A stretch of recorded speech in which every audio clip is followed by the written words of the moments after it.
기출 한국사 문제를 모두 분석해서 듣기만 해도 암기되게 만들었습니다. 또한 저희가 퀴즈 앱도 있으니 첫 번째 댓글 설명란을 참고해주세요. 그럼 바로 시작합니다. 병난도, 고려, 병난도는 고려시대에 가장 번성했던 국제무역항이에요. 지금의 황해도 예성강 하구에 위치했어요. 당시 수도였던 개경과 가까워서 외국 상인들이 드나들기 편리했죠.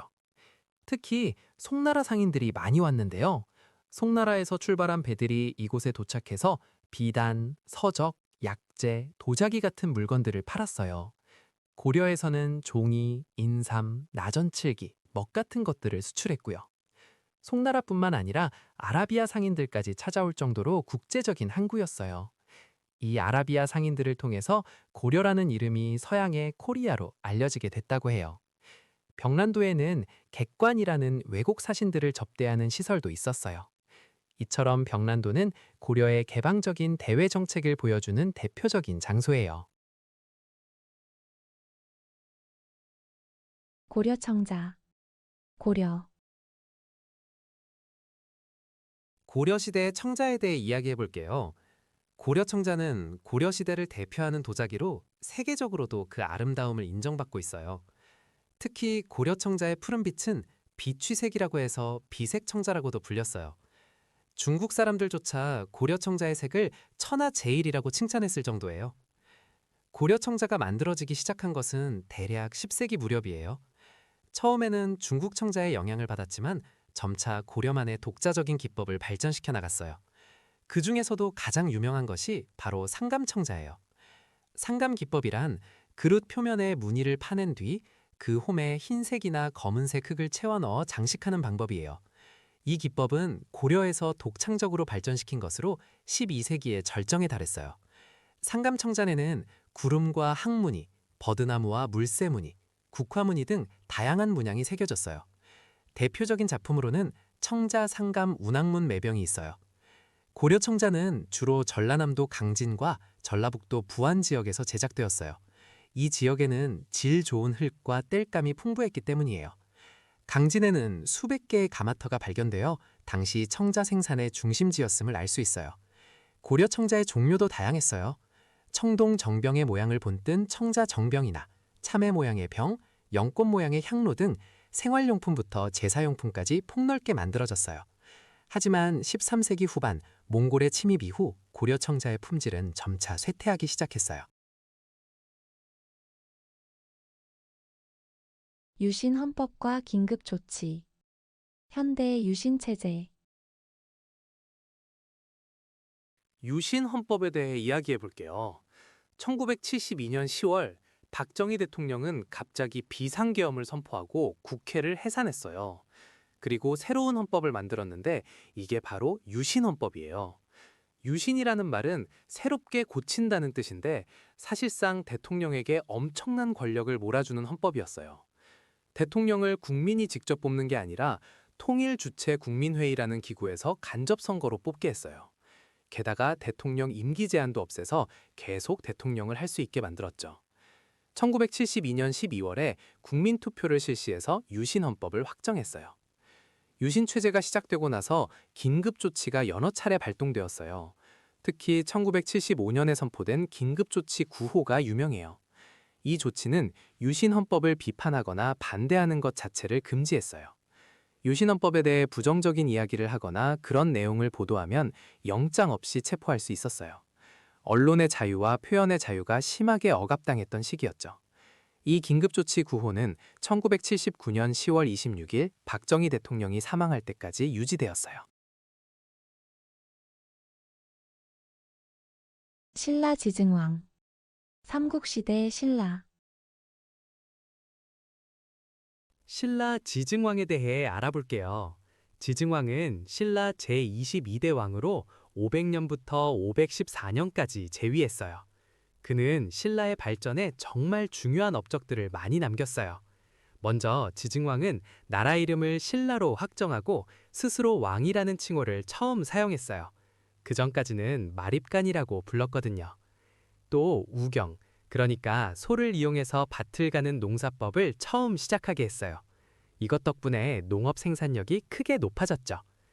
지증왕은 지방 통치 제도도 정비했는데 주와 군을 설치하고 군주라는 관리를 파견했어요. 울릉도에 있던 우상국을 정복한 것도 지증왕 때의 일이에요.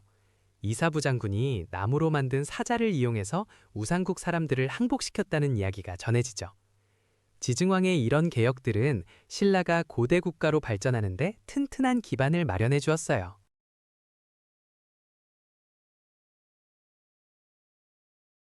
흥선 대원군의 개혁 정책. 조선 후기. 흥선대원군은 조선 후기 고종의 아버지로 1863년부터 약 10년간 정치를 이끌었어요. 그는 왕권을 강화하고 백성들의 생활을 안정시키려는 개혁을 많이 추진했어요. 세금 제도를 바로잡기 위해 양전 사업을 실시하고 군정 문제 해결을 위해 호포제를 시행했어요. 또한 흥선대원군은 서원철폐를 단행했어요. 당시 서원은 전국에 600개가 넘게 있었는데 세금도 면제받고 군역도 피할 수 있어서 양반들의 세력 기반이 되었어요. 대원군은 사액서원 47개만 남기고 나머지를 모두 철폐해버렸어요. 이렇게 하니 양반들의 반발이 대단했지만 국가 재정을 확보하고 왕권을 강화하는 데 도움이 되었어요. 경복궁 중건도 대원군의 대표작인 사업이에요. 임진왜란 때 불탄 경복궁을 다시 지어 왕실의 권위를 세우려 했지요. 하지만 공사 비용을 마련하기 위해 원납전을 거두고 당백전을 발행하면서 물가가 크게 올랐어요. 대외적으로는 쇄국 정책을 펼쳤어요. 1866년 병인양요, 1871년 신미양요 때 프랑스와 미국의 침략을 물리쳤고 전국에 척화비를 세워 서양과의 통상을 거부한다는 의지를 분명히 했어요. 안창호의 독립운동. 근대 일제강점기. 안창호는 일제강점기의 대표적인 독립운동가예요. 그는 1878년 평안남도에서 태어났어요. 안창호는 독립운동을 하려면 먼저 우리 민족의 힘을 길러야 한다고 생각했어요. 그래서 실력 양성론을 주장했어요. 실력 양성론이란 교육과 산업을 발전시켜 민족의 실력을 키운 뒤에 독립을 쟁취하자는 주장이에요. 안창호는 1907년에 비밀 결사단체인 신민회를 조직했어요. 신민회는 양기탁, 이승훈, 이동휘 등과 함께 만든 단체예요. 신민회는 국권 회복을 목표로 교육과 산업진흥운동을 펼쳤어요. 또한 평양에 대성학교를 세워서 민족교육을 실시했어요. 1913년에는 미국 샌프란시스코에서 흥사단을 창립했어요. 흥사단은 해외 동포들에게 민족의식을 심어주고 독립운동에 필요한 인재를 양성하기 위한 단체예요. 안창호는 도산이라는 호로도 잘 알려져 있어요. 그는 무실역행, 즉 참되게 실천한다는 정신을 강조했어요. 안창호는 상해 임시정부에서도 활동했고 내무총장과 국무총리 대리를 맡기도 했어요. 그러나 1932년 윤봉길 의거 이후 일제에 체포되어 국내로 압송되었고 1938년 서대문 형무소에서 순국했어요. 국채보상운동. 근대 대한제국.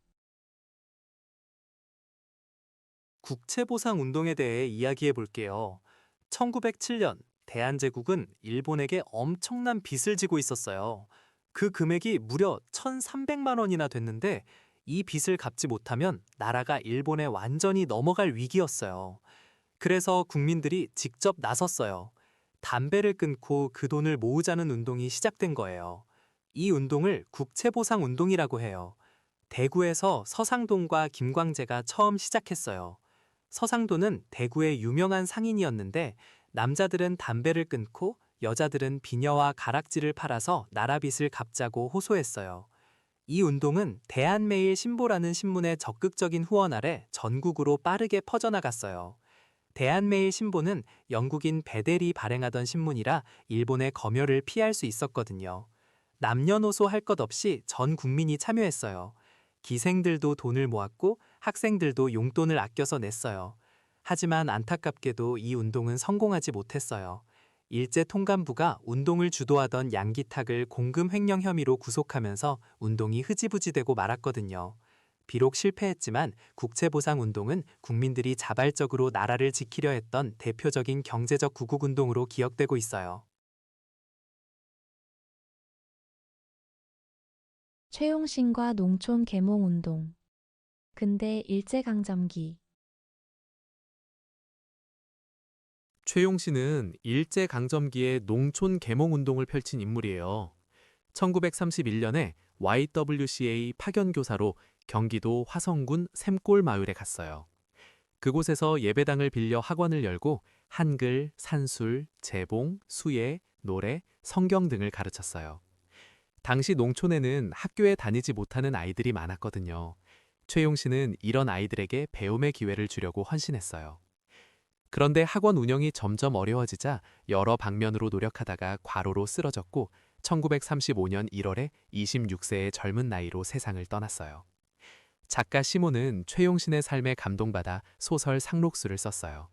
상록수의 여주인공 최용신이 바로 최용신을 모델로 한 인물이에요. 이 시기는 1930년대 초반으로 일제가 한반도를 식민 지배하던 때예요. 1929년에 세계 대공황이 터지면서 농촌 경제가 더욱 어려워졌고 이에 동아일보가 분화로드 운동을 전개했어요.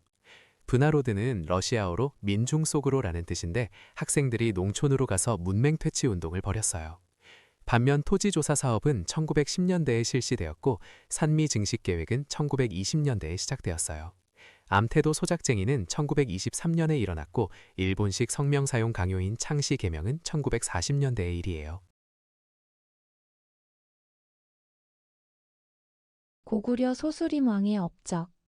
고구려.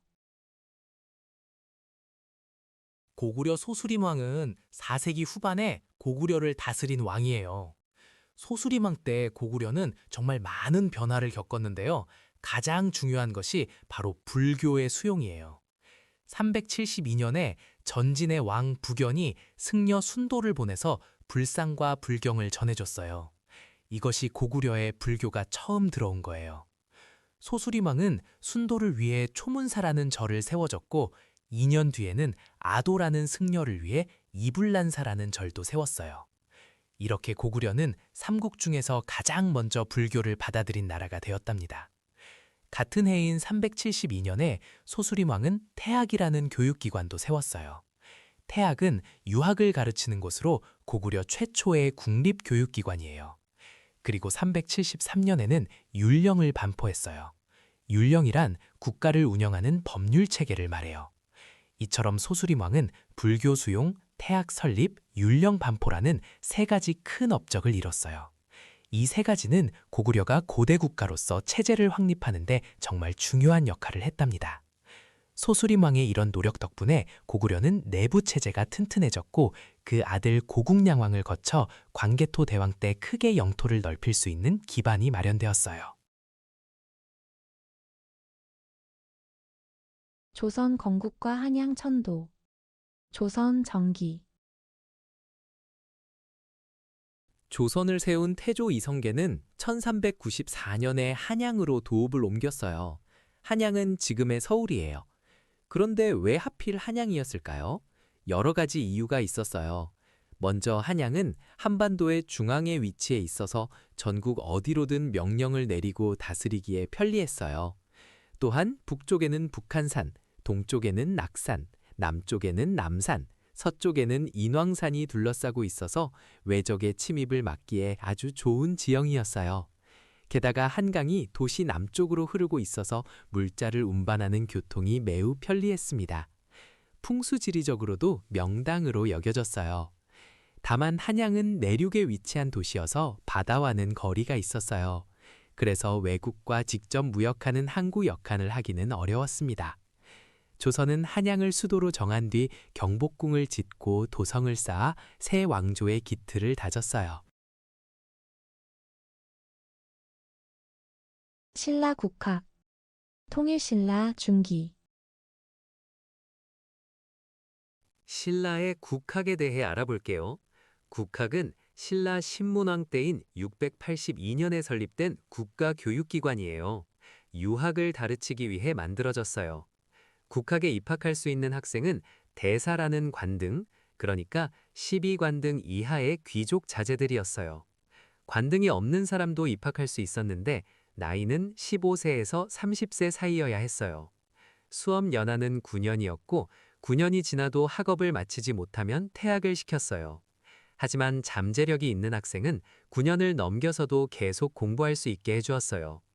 국학에서는 논어와 효경을 필수로 배웠고 주역, 상서, 모시, 예기, 춘추 좌시전, 문선 같은 유교 경전들을 가르쳤어요. 경덕왕 때는 국학의 이름을 태학감으로 바꾸었다가 해공왕 때 다시 국학으로 돌아왔어요. 국학은 신라가 유교적 소양을 갖춘 관리를 양성하기 위해 만든 중요한 교육기관이었어요. 고려의 대외 무역. 고려. 고려 시대의 대외무역에 대해 알아볼게요. 고려는 개경을 수도로 삼고 다양한 나라들과 활발하게 교역했어요. 먼저 북쪽의 발해 멸망 이후 등장한 여진과의 교류가 있었고 중국 대륙의 송나라 그리고 바다 건너 일군과도 무역을 했어요. 고려와 송나라의 무역은 정말 활발했는데요. 고려는 송에 금, 은, 인삼, 종이, 먹, 부채 같은 물품을 수출했어요. 반대로 송에서는 비단, 서적, 약재, 차, 자기 같은 것들을 수입했어요. 특히 송과의 교역에서는 예성강 하구의 병난도가 국제무역항으로 번성했답니다. 아라비아 상인들까지 병난도에 와서 교역을 할 정도였어요. 고려라는 나라 이름이 서양의 코리아로 알려진 것도 이 시기의 활발한 교역 덕분이에요. 일본과의 무역에서는 주로 수은과 황 같은 물품을 수입했어요. 고려 후기에 원나라가 등장한 뒤에는 원과의 교역이 중심이 되었는데 공녀나 매 같은 것들이 원으로 보내지기도 했어요. 조선시대가 되면 일본과의 무역에서 삼포를 개항하게 되는데 이것은 조선 초기의 일이에요. 고려 어사대. 고려. 고려 시대에는 관리들을 감시하고 잘못을 지적하는 특별한 기관이 있었어요. 바로 어사대라는 곳인데요. 어사대는 관리들의 행동을 살피고 그들이 잘못하면 왕에게 보고해서 처벌받게 하는 역할을 했어요. 쉽게 말하면 관리들을 감시하는 감시자였던 거죠. 고려 초기에는 이 기관을 사헌대라고 불렀어요. 그런데 성종 14년에 이름을 어사대로 바꾸게 됩니다. 어사대의 관원들은 중서문화성의 낭사라는 관리들과 함께 대간이라고 불렸어요. 대간은 왕에게 잘못된 정책을 고치라고 말할 수 있는 간쟁권과 왕의 잘못된 명령을 거부할 수 있는 봉박권, 그리고 관리 임명에 동의하거나 반대할 수 있는 서경권을 가지고 있었어요. 이렇게 어사대와 낭사가 힘을 합쳐서 왕과 관리들이 올바르게 정치하도록 견제했던 거예요. 조선시대에 가면 어사대만 사헌부로 이름이 바뀌게 됩니다. 3.1운동. 근대 일제강점기. 3.1운동에 대해 알아볼게요. 3.1운동은 1919년 3월 1일에 일어난 우리 민족 최대의 독립운동이에요. 일제강점기 시절 우리 민족은 일본의 무단 통치 아래에서 고통받고 있었어요. 그러던 중 1918년 미국 대통령 윌슨이 민족 자결주의를 주장했어요. 민족 자결주의란 각 민족이 스스로 자기 운명을 결정할 권리가 있다는 뜻이에요. 이 소식이 전해지면서 우리 민족에게도 독립의 희망이 생겼어요. 3.1운동은 민족 대표 33인이 독립선언서를 낭독하면서 시작되었어요. 처음에는 서울 탑골공원에서 시작해서 전국 각지로 퍼져나갔어요. 학생들과 시민들이 거리로 나와 대한독립 만세를 외쳤어요. 이 운동은 약 2달 동안 전국적으로 이어졌고 해외 동포들도 만주, 연해주, 미주 등지에서 만세 시위에 참여했어요. 3.1운동의 결과로 일제는 무단 통치에서 문화 통치로 통치 방식을 바꾸게 되었어요. 그리고 같은 해 4월 중국 상하이에서 대한민국 임시정부가 수립되는 계기가 되었어요. 또한 비폭력 평화 시위였던 3.1운동은 중국의 5.4 운동과 인도의 독립운동에도 영향을 주었어요. 윤관과 별무반. 고려 정기. 윤관은 고려시대의 명장이에요. 그는 고려 태조 왕건을 도왔던 사만공신 윤신달의 후손으로 본관은 파평이에요. 숙종 때 여진족이 자주 고려의 변경을 침범하자 윤관은 이를 막기 위해 별무반이라는 특수부대를 만들자고 건의했어요. 별무반은 기병인 신기군, 보병인 신보군, 그리고 승려들로 이루어진 항마군으로 구성되었어요. 윤관은 이 별무반을 이끌고 예종 2년인 1107년에 여진족을 정벌하러 나섰어요. 그 결과 여진족을 몰아내고 동북 지역에 9개의 성을 쌓았는데 이것을 동북구성이라고 해요. 하지만 여진족이 계속 돌려달라고 요청하고 방어가 어려워지자 결국 동북구성은 여진에게 돌려주게 되었어요. 윤관은 비록 동북구성을 지키지는 못했지만 고려의 군사제도를 발전시키고 북방을 개척한 명장으로 기억되고 있어요. 고구려의 수도 변천과 주요 사건. 삼국시대. 고구려의 수도 변천에 대해 알아볼게요. 고구려는 기원전 37년에 주몽이 졸본 지역에서 건국했어요. 졸본은 지금의 중국 랴오닝성 한런 지역이에요. 이후 고구려는 더 넓은 땅을 다스리기 위해 수도를 옮기게 되는데요. 유리왕 때인 기원 후 3년에 국내성으로 천도했어요. 국내성은 지금의 중국 지린성 지안 지역에 있었어요. 국내성 시기에 고구려는 크게 성장했는데 특히 소소리왕 때 전진으로부터 불교를 받아들였어요. 372년의 일이에요. 같은 해에 태학도 설립하고 율령도 반포해서 국가체제를 정비했죠. 광개토대왕 때는 영토를 크게 넓혔고 그 아들 장수왕 때인 427년에 평양으로 수도를 옮겼어요. 장수왕은 남쪽으로 세력을 확장하려는 남진 정책을 펼쳤거든요.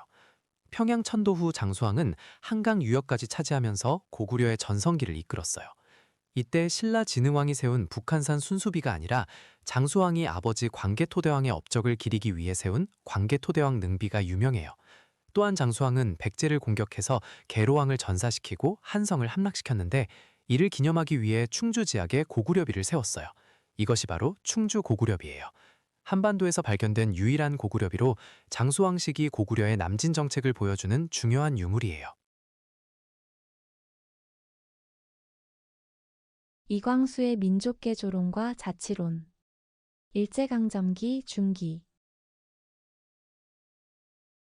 이광수의 민족 개조론에 대해 알아볼게요. 1920년대 일제강점기에 들어서면서 독립운동의 방향을 두고 여러 의견이 나왔어요. 그 중에서 이광수는 1922년에 민족 개조론을 발표했는데요. 이 주장의 핵심은 조선민족이 독립하려면 먼저 민족의 실력을 길러야 한다는 거예요.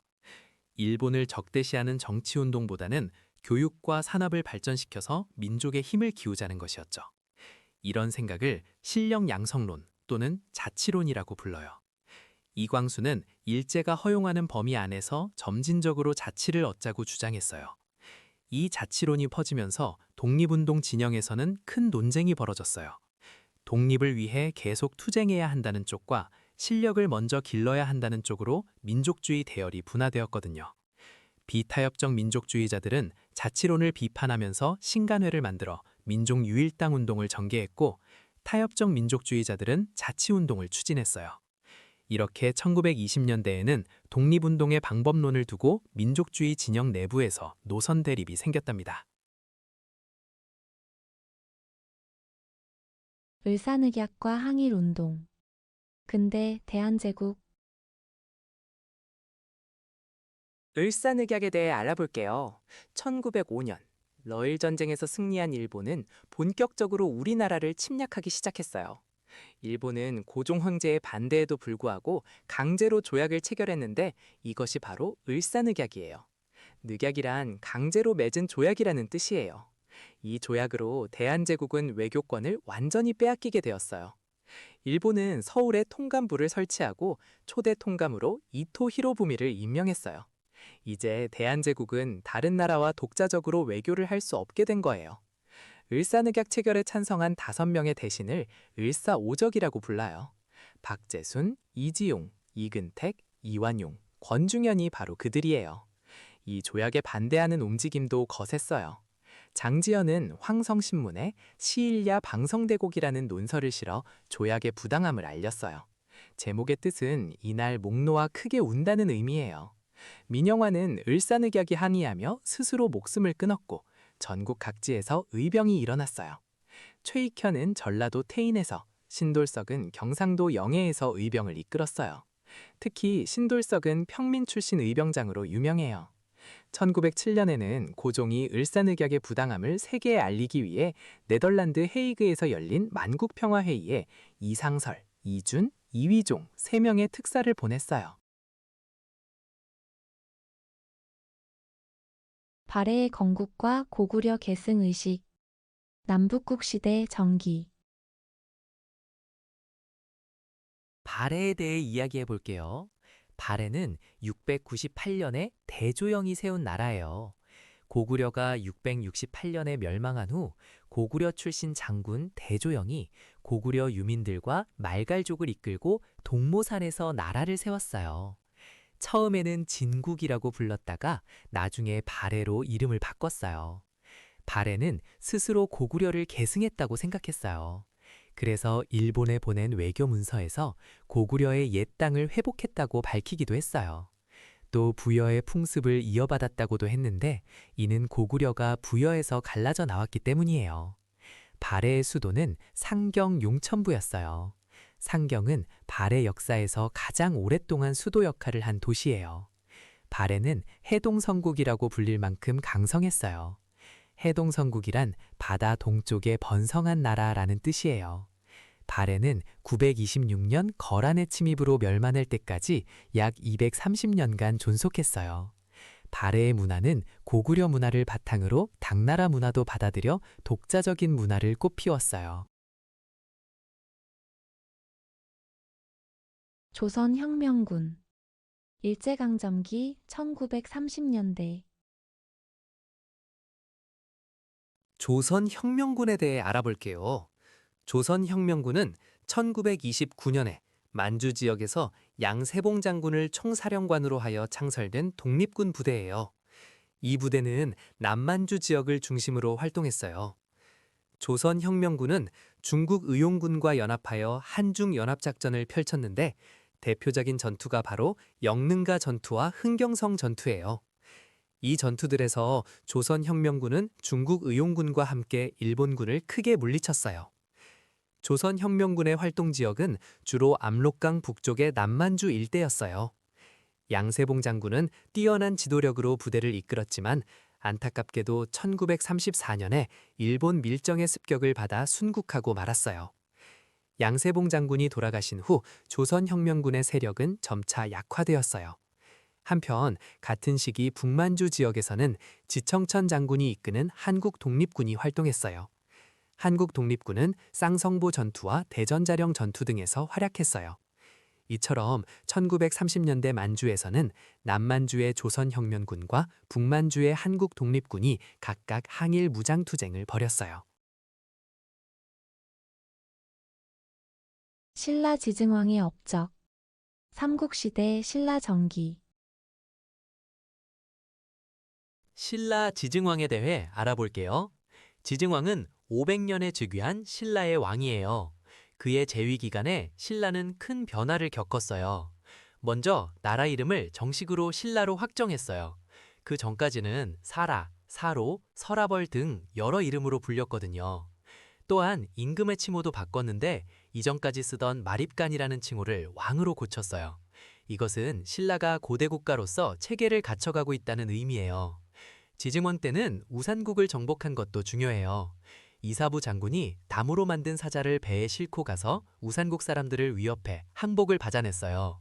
우산국은 지금의 울릉도 지역이에요. 또한 지증왕은 순장을 금지했어요. 순장이란 왕이나 귀족이 죽으면 그 무덤에 살아있는 사람을 함께 묻는 풍습인데 이를 없앤 거예요. 그리고 우경을 장려해서 소를 이용한 농사를 널리 퍼뜨렸어요. 이처럼 지증왕은 신라가 발전하는 데 중요한 기틀을 마련한 왕이에요. 정약용의 경세유표와 세도 정치 시기. 조선 후기. 정약용의 경세유표에 대해 이야기해 볼게요.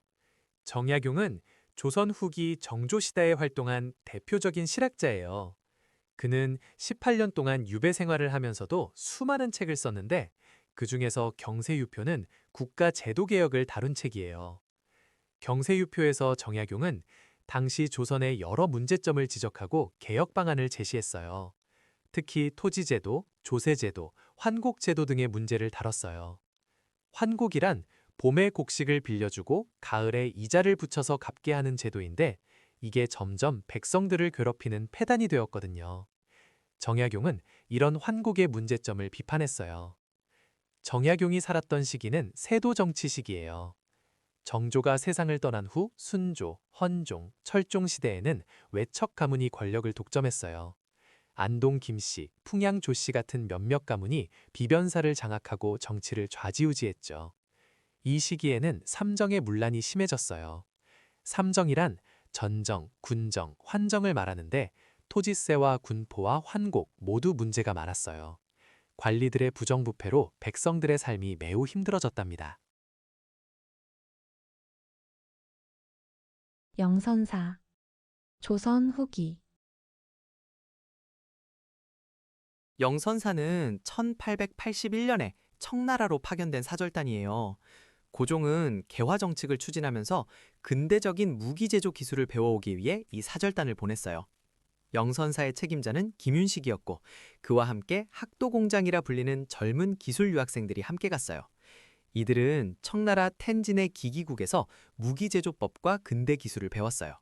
김윤식은 청나라에 머무르면서 음청사라는 일기를 썼는데 여기에는 청나라의 정치, 경제, 외교, 문화 등 다양한 실상이 기록되어 있어요. 또 청나라의 실력자 이홍장과 나눈 대화도 담겨 있어서 근대사 연구에 중요한 자료가 돼요. 영선사가 귀국한 후에는 그들이 배운 기술을 바탕으로 기기창이 설립되었어요. 기기창은 조선 최초의 근대적 무기제조 공장이에요. 하지만 1882년 이모군란이 일어나면서 영선사 활동은 중단되고 유학생들도 귀국하게 되었어요. 같은 해인 1881년에는 일본으로 조사시찰단도 파견되었는데 영선사가 기술 습득을 목적으로 했다면 조사시찰단은 일본의 근대 문물과 제도를 시찰하는 것이 목적이었어요. 고려시대 경제. 고려. 고려시대의 경제에 대해 알아볼게요. 고려는 918년에 왕건이 세운 나라로 약 500년 동안 이어졌어요. 고려의 경제는 농업을 기반으로 했지만 상업과 무역도 점차 발달했어요. 먼저 화폐에 대해 이야기해 볼게요. 고려시대에는 활구라고 불리는 은병이 만들어져 사용되었어요. 은병은 우리나라 지형을 본떠서 만들었다고 해서 활구라는 이름이 붙었어요. 하지만 실제로는 화폐보다 곡식이나 배가 더 많이 거래수단으로 쓰였어요. 상업 쪽을 살펴보면 고려의 수도인 개경에는 시전이라는 관영상점이 있었어요. 또 시장을 감독하기 위해 경시서라는 관청을 설치했어요. 경시서는 물가를 조절하고 상인들의 부정행위를 단속하는 역할을 했어요. 대외무역도 활발했는데요. 예성강 입구의 병난도는 국제무역항으로 번성했어요. 송나라, 아라비아 상인들까지 찾아와서 무역을 했어요. 고려라는 이름이 서양의 코리아로 알려진 것도 이때 아라비아 상인들을 통해서예요.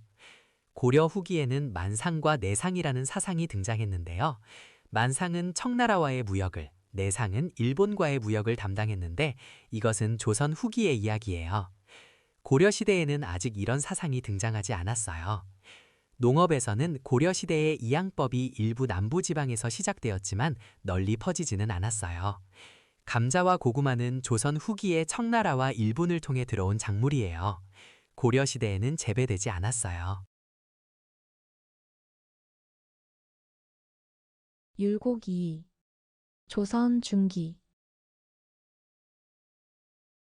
율곡 이이에 대해 알아볼게요. 이이는 조선 중기의 대표적인 성리학자예요. 호가 율곡이고 어머니는 유명한 신사임당이에요.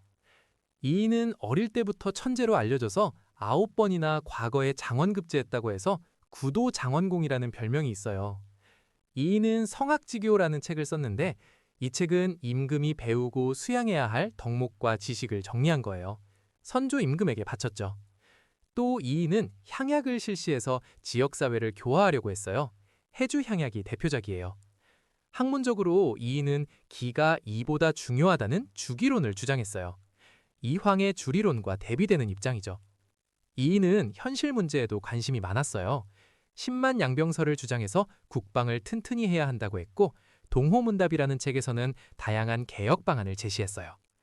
이이가 세상을 떠난 후 그의 학문을 따르는 사람들이 서인이 되었고 나중에 서인은 노론과 소론으로 나뉘어요.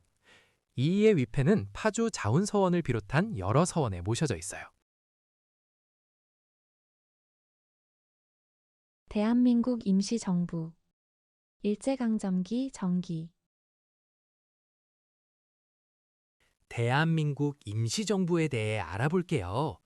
1919년 3월 1일 전국적으로 만세운동이 일어난 후 독립운동가들은 체계적인 독립운동을 위해 정부가 필요하다고 생각했어요. 그래서 1919년 4월 상하이에서 대한민국 임시정부가 수립되었어요. 임시정부는 민주공화제를 채택하고 대통령제를 실시했어요. 초대 대통령은 이승만이었고 국무총리는 이동휘가 맡았어요.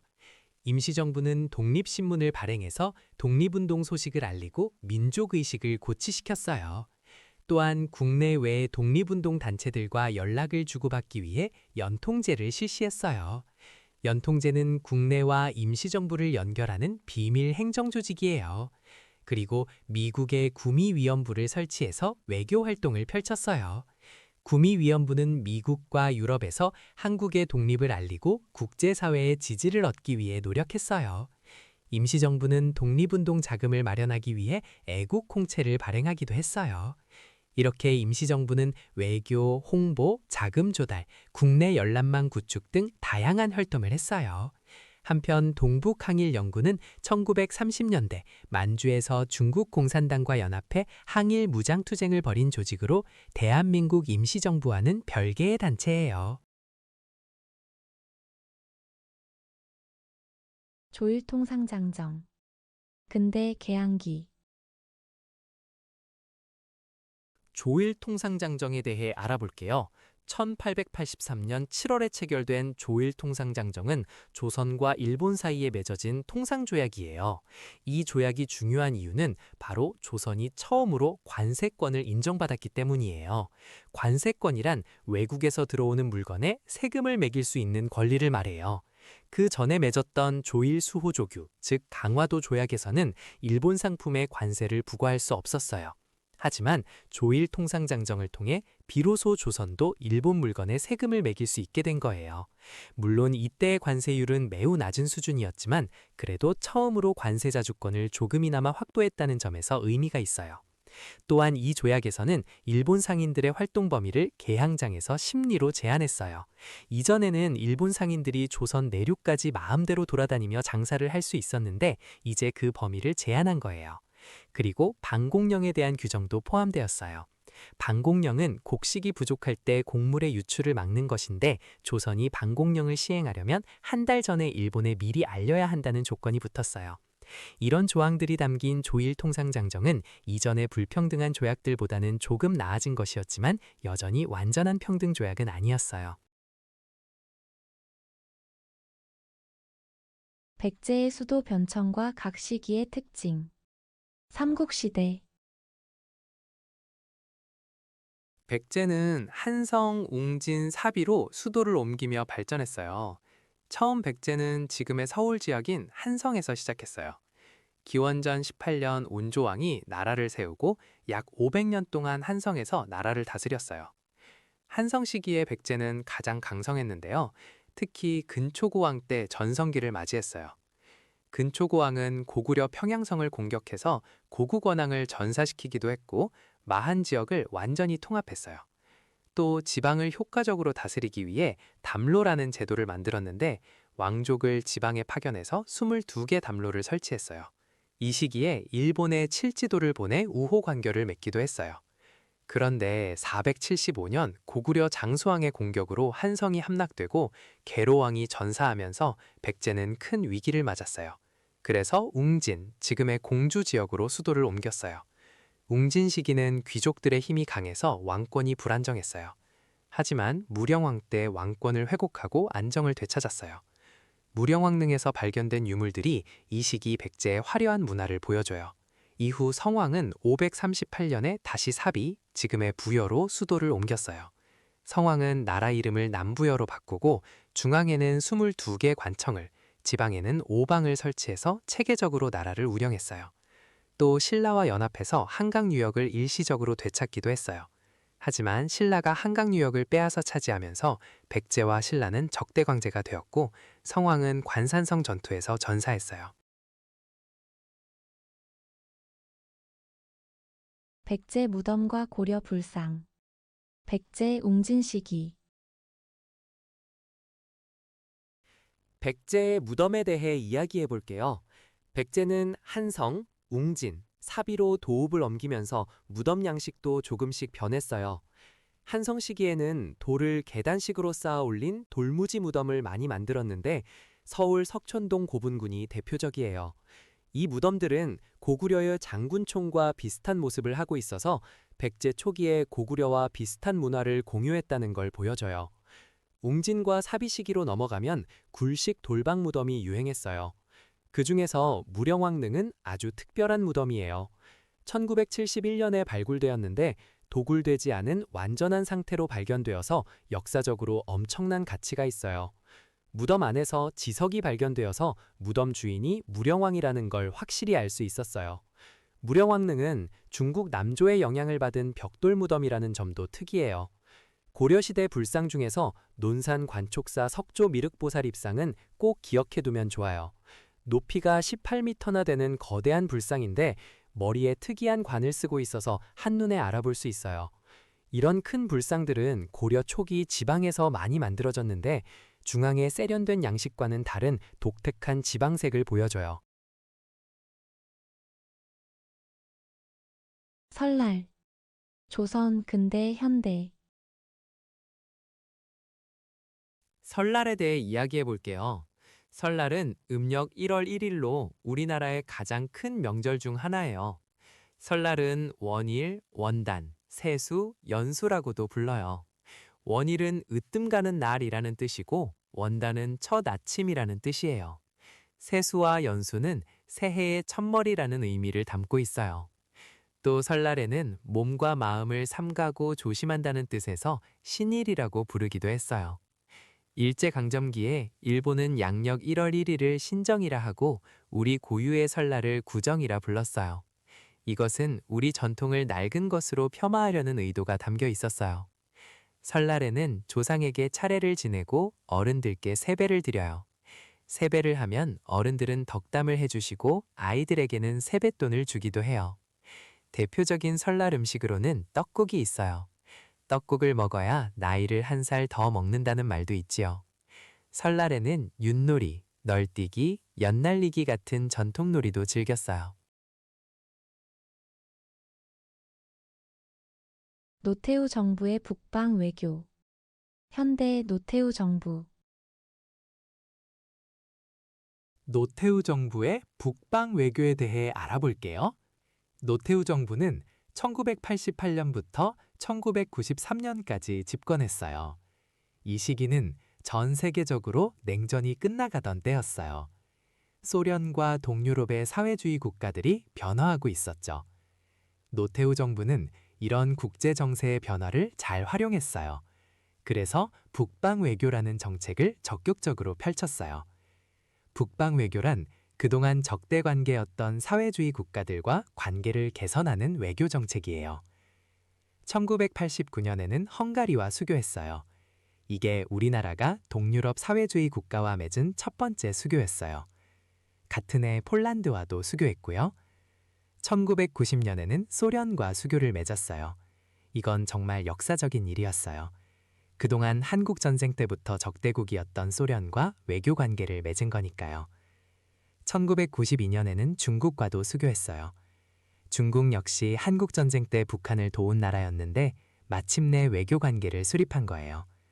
이렇게 노태우 정부는 냉전 체제가 무너지는 흐름을 타고 사회주의 국가들과 차례로 국교를 맺으며 한반도의 평화와 안정을 위한 외교적 기반을 넓혔어요. 팔만대장경 고려 중기 팔만대장경에 대해 알아볼게요. 고려 시대에 몽골이 여러 차례 침략해 왔어요. 고려 사람들은 부처님의 힘을 빌려 몽골을 물리치고 싶었어요. 그래서 불교 경전을 나무판에 새기기 시작했는데 이것이 바로 팔만대장경이에요. 대장경이란 불교의 모든 경전을 모아놓은 것을 말해요. 팔만대장경은 나무판이 무려 8만 장이 넘어서 이런 이름이 붙었어요. 이 대장경판을 만드는데 무려 16년이나 걸렸어요. 1236년에 시작해서 1251년에 완성되었죠. 나무판에 글자를 새기는 것을 목판인쇄라고 하는데 팔만대장경은 글자 하나하나가 매우 정교하고 정확해요. 오탈자가 거의 없고 글자 모양도 일정해서 고려의 뛰어난 목판인쇄 기술을 보여줍니다. 현재 팔만대장경판은 경상남도 합천에 있는 해인사에 보관되어 있어요. 해인사 장경판전은 팔만대장경을 보관하기 위해 지은 건물인데 자연 통풍이 잘 되도록 설계되어 있어서 수백 년이 지난 지금까지도 경판이 잘 보존되어 있어요. 팔만대장경은 유네스코 세계 기록유산으로도 등재되어 있답니다. 정약용 조선 후기 정약용은 조선 후기 실학을 집대성한 대학자예요. 그는 1762년에 태어나서 1836년에 세상을 떠났어요. 경기도 광주, 지금의 남양주시 일대에서 태어났고 그곳에서 생을 마감했어요. 정약용의 호는 다산이에요. 차를 좋아해서 다산이라는 호를 썼다고 해요. 정약용은 정조 임금의 총애를 받으며 관직 생활을 했어요.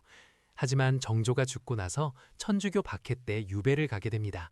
전라도 강진에서 무려 18년이나 유배 생활을 했어요. 그런데 이 긴 유배 기간이 오히려 학문에 집중할 수 있는 시간이 되었어요. 정약용은 유배지에서 수많은 책을 썼습니다. 대표적인 저서로는 목민심서가 있어요. 목민심서는 지방관리가 백성을 다스리는 데 필요한 내용을 담은 책이에요. 경세유표는 국가제도의 개혁 방향을 제시한 책이고요. 흠음신서는 형벌과 재판에 관한 내용을 다룬 책이에요. 마과회통은 천연두 치료법을 정리한 의학서예요. 정약용은 정치, 경제, 법률, 의학 등 정말 다양한 분야에서 업적을 남겼어요. 실학의 집대성자라고 불리는 이유가 바로 이것 때문이에요. 또한 정약용은 거중기를 설계해서 수원 화성 축조에 기여하기도 했어요. 거중기는 무거운 물건을 들어올리는 기계예요. 정약용이 유괴에서 풀려난 후 고향으로 돌아와 살던 집이 여유당이에요. 여유당은 경기도 남양주시에 있고 지금도 그의 유적지로 보존되어 있어요. 나제동맹과 결혼동맹 삼국시대 신라와 백제의 결혼 동맹에 대해 알아볼게요. 5세기 후반에서 6세기 초반은 고구려가 매우 강성했던 시기예요. 장수왕이 남하 정책을 펼치면서 백제와 신라 모두 큰 위협을 받았어요. 475년에는 고구려가 백제의 수도 한성을 함락시키고 계로왕을 죽이기까지 했어요. 이런 상황에서 백제와 신라는 공동의 적인 고구려에 대항하기 위해 손을 잡게 됩니다. 이것을 나제동맹이라고 해요. 나제동맹은 433년에 처음 맺어졌는데 고구려의 위협이 커지면서 더욱 긴밀해졌어요. 백제 동성왕 때인 493년에는 이 동맹을 더욱 공고히 하기 위해 결혼동맹을 맺었어요. 동성왕이 신라의 사신을 보내 혼인을 청했고 신라 소지왕은 이찬 비지의 딸을 백제로 보냈어요. 이렇게 왕실 간의 혼인을 통해 두 나라의 동맹은 더욱 단단해졌답니다. 동성왕은 재위 기간 동안 왕권을 강화하고 국력을 회복하는 데 힘썼어요. 하지만 나제동맹은 6세기 중반 신라 진흥왕이 한강유역을 독차지하면서 깨지게 됩니다. 고려시대 불교. 고려. 고려시대의 불교에 대해 알아볼까요? 고려는 불교를 나라의 근본 사상으로 삼았던 나라예요. 태조 왕건이 나라를 세울 때부터 불교를 중요하게 여겼고 후손들에게 남긴 훈요10조에서도 불교를 잘 받들라고 당부했어요. 그래서 고려시대에는 불교가 정말 크게 발전했답니다. 먼저 연등회와 팔관회라는 큰 행사가 열렸어요. 연등회는 부처님께 등불을 밝히며 복을 비는 행사이고 팔관회는 하늘과 산, 용 같은 토속 신앙과 불교가 어우러진 축제였어요. 이런 행사들이 나라의 중요한 행사로 매년 열렸답니다. 또 고려는 과거 시험에 승과라는 제도를 두었어요. 승과는 승려들이 보는 시험인데 이 시험에 합격하면 높은 승려 직위를 받을 수 있었어요. 이렇게 나라에서 정식으로 승려 시험에 치르게 한 건 불교를 그만큼 중요하게 여겼다는 뜻이에요. 고려의 자랑스러운 문화유산 중 하나가 바로 팔만대장경이에요. 몽골의 침입을 부처님의 힘으로 물리치고자 하는 마음으로 만들었는데 나무판에 불교 경전을 새긴 것이에요. 지금도 해인사에 보관되어 있고 유네스코 세계기록유산으로 등재되어 있답니다. 한편 은진미륵이라고 불리는 관촉사 석조 미륵보살 입상은 고려시대에 만들어진 거대한 불상이에요. 높이가 18m나 되는 아주 큰 불상인데 논산에 있어요. 조각이 세밀하지는 않지만 그 웅장한 모습이 인상적이랍니다. 참고로 2차 돈의 순교로 불교가 공인된 것은 고려가 아니라 신라시대의 일이에요. 신라 법흥왕 때 2차 돈이 불교를 위해 목숨을 바쳤고 그 후 신라에서 불교가 정식으로 인정받게 되었답니다. 남북 협상과 김구, 김규식. 현대 광복 직후. 김구와 김규식은 대한민국 독립운동의 대표적인 지도자들이에요. 1948년 한반도가 남과 북으로 나뉘어 각각 다른 정부가 들어설 위기에 처했을 때 이 두 분은 통일정부 수립을 위해 노력했어요. 김구는 대한민국 임시정부의 주석을 지낸 분이고 김규식은 임시정부에서 부주석을 맡았던 분이에요. 두 분 모두 분단을 막기 위해 남북 지도자들이 직접 만나서 대화해야 한다고 주장했어요. 그래서 1948년 4월 평양에서 열린 남북협상에 참여하기 위해 북쪽으로 갔어요. 이 남북협상은 남북연석회의라고도 불러요. 하지만 안타깝게도 이 회의는 큰 성과를 거두지 못했고 결국 1948년 5월에 남한만의 단독 선거인 5.16 총선거가 실시되었어요. 김구와 김규식은 이 단독 선거에 반대하여 참여하지 않았어요. 그해 8월에 대한민국 정부가 수립되었고 9월에는 북한에서 조선민주주의 인민공화국이 수립되면서 한반도는 결국 분단되고 말았어요. 김두봉은 북한의 정치인으로 남북협상 당시 북측 대표 중 한 명이었어요. 김구와 김규식이 남북협상을 위해 북으로 가기 전 김두봉에게 편지를 보내 회담의 필요성을 강조했어요. 민립대학 설립운동. 일제강점기 1920년대. 밀립대학 설립운동에 대해 알아볼게요. 1920년대 초반 일제강점기 시절의 이야기예요. 당시 조선에는 대학이 없었어요. 일본은 조선인들에게 고등교육을 제대로 받을 기회를 주지 않았거든요. 이런 상황에서 조선인들은 스스로의 힘으로 대학을 세우자는 운동을 시작했어요. 이것이 바로 밀립대학 설립운동이에요. 1922년에 이상제를 중심으로 조선 밀립대학 기성회가 조직되었어요. 이상제는 독립협회에서도 활동했던 인물이고 기독교 계열의 대표적인 민족 지도자였어요. 밀립대학 설립운동의 슬로건은 한민족 천만이 한 사람의 일원식이었어요. 전 국민이 한 사람당 1원씩만 모으면 대학을 세울 수 있다는 뜻이에요. 이 운동은 물산 장려운동과 함께 1920년대를 대표하는 민족 실력 양성 운동이었어요. 그런데 일제는 이 운동을 방해하기 위해 1924년에 경성제국대학을 설립했어요. 경성제국대학은 일본이 세운 관립대학으로 조선인 학생 비율은 매우 낮았어요. 결국 밀립대학 설립운동은 자금 부족과 일제의 방해로 실패했지만 민족의 교육열과 자주적인 실력 양성 의지를 보여준 중요한 운동이었어요. 고려의 대외 항쟁과 주요 전투. 고려. 고려 시대에는 북방 민족과 여러 차례 전쟁을 치렀어요. 먼저 배중손에 대해 이야기해 볼게요. 배중손은 고려 후기 삼별초의 지도자예요. 삼별초는 원래 최씨 무신 정권의 사병 조직이었는데 고려가 몽골과 강화를 맺고 개경으로 환도하려 하자 이에 반발했어요. 배중손은 1270년에 삼별초를 이끌고 강화도에서 진도로 옮겨가 대몽항쟁을 계속했어요. 진도가 함락된 후에는 제주도로 옮겨 끝까지 저항했답니다. 다음으로 강감찬 장군이 있어요. 강감찬은 고려 현종 때 거란의 3차 침입을 막아낸 명장이에요. 1019년에 귀주에서 거란군을 크게 무찔렀는데 이것을 귀주 대첩이라고 해요. 강감찬은 귀주 근처 흥화진에서 물을 막아두었다가 거란군이 지나갈 때 터뜨려 큰 피해를 입히는 수공작전을 펼쳤어요. 이 전투로 거란은 더 이상 고려를 침략하지 못했답니다. 마지막으로 윤관 장군이에요. 윤관은 고려 예종 때 여진족을 정벌한 장군이에요. 처음에 여진족에게 패배한 뒤 기병 중심의 새로운 군대인 별무반을 창설했어요. 별무반은 신기군, 신보군, 항마군으로 구성되었어요. 1107년에 윤관은 별무반을 이끌고 여진을 정벌하여 동북 지역에 구성을 쌓았어요. 하지만 여진의 끈질긴 요청으로 구성은 1년 만에 돌려주게 되었답니다. 시간 순서로 정리하면 강감찬의 귀주 대첩이 1019년으로 가장 먼저 일어났고 윤관의 여진 정벌과 구성 축조가 1107년에 있었어요. 그리고 배중손의 삼별초 항쟁은 1270년으로 가장 나중에 일어났어요. 태종의 업적. 조선 정기. 조선의 제3대 왕 태종에 대해 알아볼게요. 태종은 이방원이라는 이름으로 더 잘 알려져 있어요.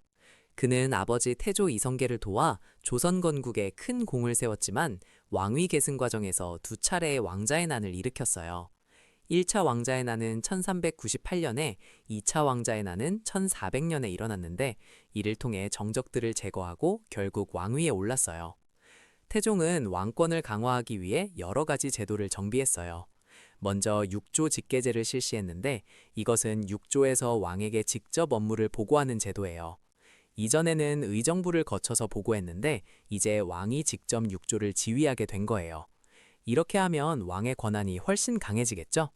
또한 호패법을 시행했어요. 호패는 지금의 주민등록증 같은 거예요. 16세 이상의 남자들에게 호패를 차고 다니게 해서 인구를 파악하고 세금과 군역을 부과하는 데 활용했어요. 태종은 사병을 혁파하고 군사권을 왕에게 집중시켰어요. 또 신문고를 설치해서 백성들이 억울한 일을 당하면 직접 호소할 수 있게 했어요. 외척의 세력도 철저히 견제해서 왕권이 흔들리지 않도록 했답니다. 재헌헌법과 대한민국 정부 수립 초기. 현대 정부 수립기. 재헌헌법에 대해 알아볼게요. 1948년 7월 17일에 공포된 재헌헌법은 대한민국 최초의 헌법이에요. 이 헌법은 대한민국이 민주공화국임을 선언했고 대통령과 부통령을 국회에서 간접선거로 뽑도록 했어요. 임기는 4년이었고 한 번 재선이 가능했어요. 이승만 대통령이 바로 이 헌법에 따라 초대 대통령으로 선출되었답니다. 재헌헌법 시기에는 여러 중요한 법들이 만들어졌어요. 1948년에는 반민족행위 처벌법이 제정되어서 반민족행위 특별조사위원회, 줄여서 반민특위가 활동했어요. 친일파를 처벌하기 위한 기구였죠. 또 같은 해 국가보안법도 만들어졌어요. 1949년에는 농지개혁법이 제정되었는데 유상매수와 유상분배 원칙에 따라 농지를 개혁했어요. 지주에게 돈을 주고 땅을 사서 농민에게도 돈을 받고 나눠준 거예요. 귀속재산 처리법도 이 시기에 만들어졌어요. 일제가 남기고 간 재산을 처리하기 위한 법이었죠. 하지만 제1차 경제개발 5개년 계획은 이 시기가 아니에요. 이건 박정희 정부 시절인 1962년부터 시작된 거예요. 재헌헌법 시기와는 시대가 맞지 않아요. 광해군의 중립외교. 조선 중기. 조선은 주변 나라들과 다양한 외교 관계를 맺었어요. 그 중에서도 광해군 시기의 외교 정책은 매우 독특했어요. 광해군은 명나라와 후금 사이에서 중립 외교를 펼쳤어요. 당시 명나라는 쇠퇴하고 있었고 여진족이 세운 후금은 점점 강해지고 있었어요. 광해군은 이런 국제 정세를 잘 파악하고 어느 한쪽에 치우치지 않는 실리 외교를 추구했어요. 명나라가 후금을 치기 위해 조선에 원군을 요청했을 때 광해군은 강홍립에게 군대를 이끌고 가게 했어요. 하지만 상황을 봐서 행동하라는 밀명을 내렸고 강홍립은 후금에 항복했어요. 이것이 바로 광해군의 중립 외교를 보여주는 대표적인 사례예요. 광해군은 또한 임진왜란으로 불타버린 궁궐을 다시 짓고 전쟁 후 흐트러진 나라를 재건하는 데 힘썼어요. 하지만 이런 현실적인 외교 정책은 명나라에 대한 의리를 중시하던 서인들의 반발을 샀고 결국 인조반정으로 왕위에서 쫓겨나게 되었어요. 원산학사, 개항기, 원산학사는 우리나라 최초의 근대식 사립학교예요. 1883년에 함경도 덕원 지방의 주민들이 힘을 모아 세웠어요. 당시 개항장이었던 원산에는 외국 상인들이 많이 들어왔는데 이들과 경쟁하려면 새로운 지식이 필요하다고 느낀 거예요. 그래서 지역 주민들이 스스로 돈을 모아 학교를 세우고 근대 학문과 무술을 함께 가르쳤어요. 원산학사가 특별한 이유는 정부가 아닌 민간이 자발적으로 세운 최초의 근대학교라는 점이에요. 이후 정부에서도 근대 교육의 필요성을 느껴 1886년에 유경공원을 설립했어요. 유경공원은 정부가 세운 최초의 근대식 관립학교로 주로 양반 자제들에게 영어와 서양 학문을 가르쳤어요. 이처럼 개항 이후 조선에서는 민간과 정부 모두 근대 교육에 관심을 갖기 시작했답니다. 서울과 서울 호통운동, 조선 후기, 조선시대에는 서얼이라고 불리는 사람들이 있었어요. 서얼은 양반 아버지와 첩 사이에서 태어난 자녀를 말해요. 조선은 성리학을 나라의 기본 이념으로 삼았는데 성리학에서는 적서차별, 즉 정실 부인의 자녀와 첩의 자녀를 엄격하게 구분했어요. 그래서 서얼들은 아무리 능력이 뛰어나도 과거 시험에 응시하거나 높은 벼슬에 오르는 것이 제한되었어요. 이것을 서얼 금고라고 불러요. 금고는 벼슬길을 막는다는 뜻이에요.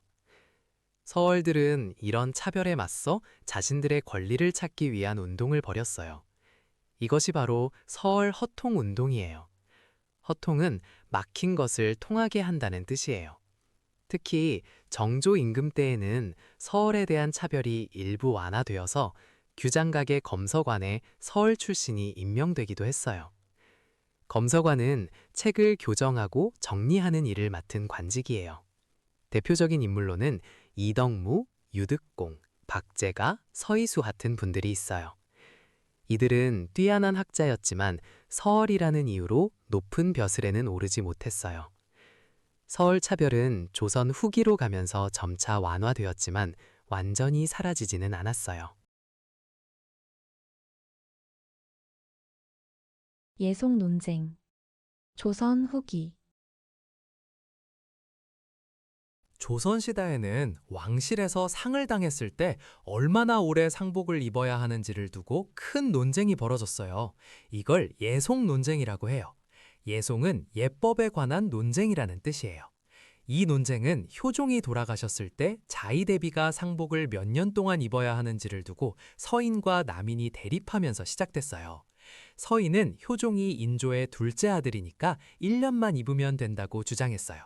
반면 남인은 효종이 왕위를 이어받았으니 장자와 같은 예우를 해서 3년 동안 입어야 한다고 주장했어요. 첫 번째 예속 논쟁은 1659년 효종이 승하했을 때 일어났고 이때는 서인의 주장대로 1년복으로 결정됐어요. 그런데 1674년에 효종의 비인 인선왕후가 돌아가시자 다시 같은 문제로 논쟁이 벌어졌어요. 이게 두 번째 예속 논쟁이에요. 이번에는 남인의 주장이 받아들여졌고 서인은 크게 몰락하게 됐어요. 예속 논쟁은 단순한 예법 문제가 아니라 왕권의 정통성과 신하들의 정치적 입지가 걸린 중요한 사건이었어요. 백제의 중흥과 웅진 사비시대, 삼국시대, 백제의 중흥에 대해 이야기를 해볼게요. 백제는 한성시대, 웅진시대, 사비시대로 나눌 수 있어요. 처음에 백제는 한강 유역의 한성을 수도로 삼았는데 고구려 장수왕의 공격으로 계로왕이 전사하고 한성이 함락되면서 큰 위기를 맞았어요. 이때 백제는 남쪽으로 내려가 웅진, 지금의 공주로 수도를 옮겼어요. 웅진 시대의 백제는 다시 힘을 키우기 시작했는데 특히 동성왕과 무령왕 때 많이 안정되었어요. 동성왕은 중국 남조의 양나라와 활발하게 교류했고 무령왕 때는 22개의 담로에 왕족을 파견해서 지방 통제를 강화했어요. 담로는 백제의 지방 행정구역 이름이에요. 무령왕 때는 더욱 안정되어서 백제가 다시 강국으로 떠올랐어요. 이후 성왕 때 수도를 다시 사비, 지금의 부여로 옮기면서 사비 시대가 시작되었어요. 성왕은 국호를 남부여로 바꾸고 중앙관청을 22부로 정비하는 등 국가체제를 크게 개편했어요. 또한 신라와 연합하여 한강 유역을 일시적으로 되찾기도 했지만 신라의 배신으로 다시 빼앗기고 성왕 자신도 관산성 전투에서 전사했어요. 사비 시대에는 무왕과 의자왕 때 미륵사 같은 대규모 사찰이 건립되었어요. 미륵사는 백제 최대의 사찰로 무왕 때 익산에 세워졌어요. 참고로 불교는 백제 침류왕 때 동진에서 전래되었는데 이것은 백제 초기인 한성시대의 일이에요. 만적의 난. 고려 중기. 만적의 난에 대해 이야기해 볼게요. 만적은 고려시대 최충원의 집에서 일하던 노비였어요. 1198년, 그러니까 고려 무신 집권기에 만적은 다른 노비들과 함께 모여서 큰 결심을 해요. 바로 신분 해방을 위한 봉기를 계획한 거예요. 만적은 이렇게 말했다고 전해져요. 왕후장상의 씨가 따로 있는 것이 아니다 라고요. 이 말은 왕이나 귀족이 태어날 때부터 정해진 게 아니라는 뜻이에요. 누구나 노력하면 높은 자리에 오를 수 있다는 신분차별에 대한 저항의식을 담고 있어요. 만적은 개경의 북산에서 노비들을 모아 거사를 도모했어요. 하지만 안타깝게도 거사 직전에 계획이 발각되어 실패하고 말았어요.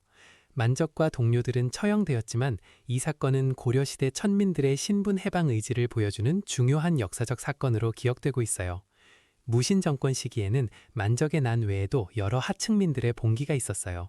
공주 명학소에서 일어난 망이와 망소이의 난도 비슷한 시기에 일어났어요. 이런 봉기들은 당시 사회의 불평등에 대한 저항이었답니다. 일제의 민족 말살 통치와 전시 동원 체제. 일제강점기 후기. 일제강점기 중에서도 민족 말살 통치 시기에 대해 알아볼게요. 1930년대 후반부터 1945년 해방까지 일제는 전쟁을 치르면서 조선인을 전쟁에 동원하기 위한 여러 정책을 펼쳤어요. 이 시기를 민족 말살 통치기라고 불러요. 일제는 조선인의 민족 정체성을 완전히 없애버리려고 했어요. 먼저 1938년에는 육군 특별 지원병제를 실시했어요. 조선인 청년들이 일본군에 자원 입대할 수 있게 한 거예요. 처음에는 지원 형식이었지만 나중에는 1944년에 징병제로 바뀌어서 강제로 끌려가게 되었어요. 또 1939년에는 국민징용령을 공포해서 조선인들을 탄광이나 공장, 군수시설에 강제로 동원했어요. 1938년에는 환국신민서사를 외우도록 강요했어요. 나는 대일본 제국의 신민이다 라는 내용을 매일 암송하게 한 거예요. 1940년에는 창씨개명을 실시해서 조선인의 성과 이름을 일본식으로 바꾸도록 강제했어요. 우리말과 우리글 사용도 금지했고 신사참배를 강요하기도 했어요. 이처럼 민족 말살 통치기는 조선인을 전쟁에 동원하고 민족 정체성을 말살하려던 가장 가혹한 시기였어요. 조선 정기 여진 정벌과 광해군의 중립 외교. 조선 정기. 조선시대에 여진족과의 관계에서 중요한 인물 중 한 명이 바로 이시연이에요. 이시연은 조선 전기 세종과 세조시대에 활동한 무장이었어요. 당시 조선의 북방 국경 지역에는 여진족이 자주 침입해서 백성들이 많은 피해를 입었어요. 이시연은 여진족이 토벌하는 군사작전에 여러 차례 참여했고 특히 세조시대에 큰 활약을 했어요. 세조 때 조선은 여진족에 대한 강경책을 펼쳤는데요. 이시연은 여진 정벌을 적극적으로 주장한 인물 중 하나였어요. 그는 여진족의 세력이 점점 커지면 조선의 서북 지역이 위험해질 것이라고 경고했어요. 세조는 이런 의견을 받아들여 여진족에 대한 토벌 작전을 단행했어요.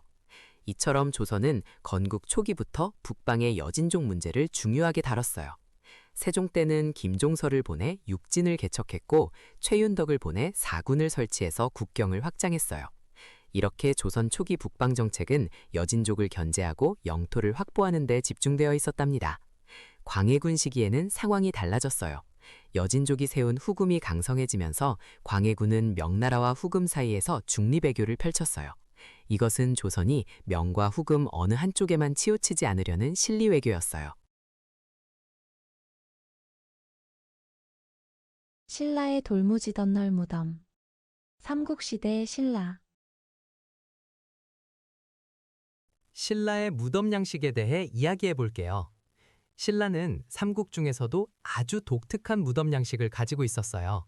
바로 돌무지 덧널 무덤이에요. 이 무덤은 적성 목곽분이라고도 부르는데요. 이름에서 알 수 있듯이 돌을 쌓고 나무로 만든 덧널이 있는 구조예요. 먼저 땅 위에 나무로 널방을 만들어요. 이 널방 안에 시신을 모신 관을 넣고 옆에는 껴묻거리 상자라고 해서 부장품을 넣는 공간도 따로 만들었어요. 그리고 이 나무 구조물 위에 돌을 잔뜩 쌓아 올렸어요.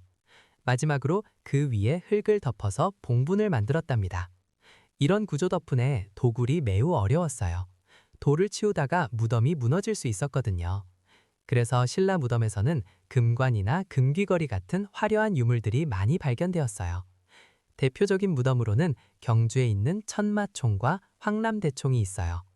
천마총에서는 천마도가 그려진 말다래가 발견되었고 황남대총에서는 수많은 금제 장신구가 출토되었답니다. 이 무덤 양식은 주로 4세기에서 6세기 사이에 만들어졌어요.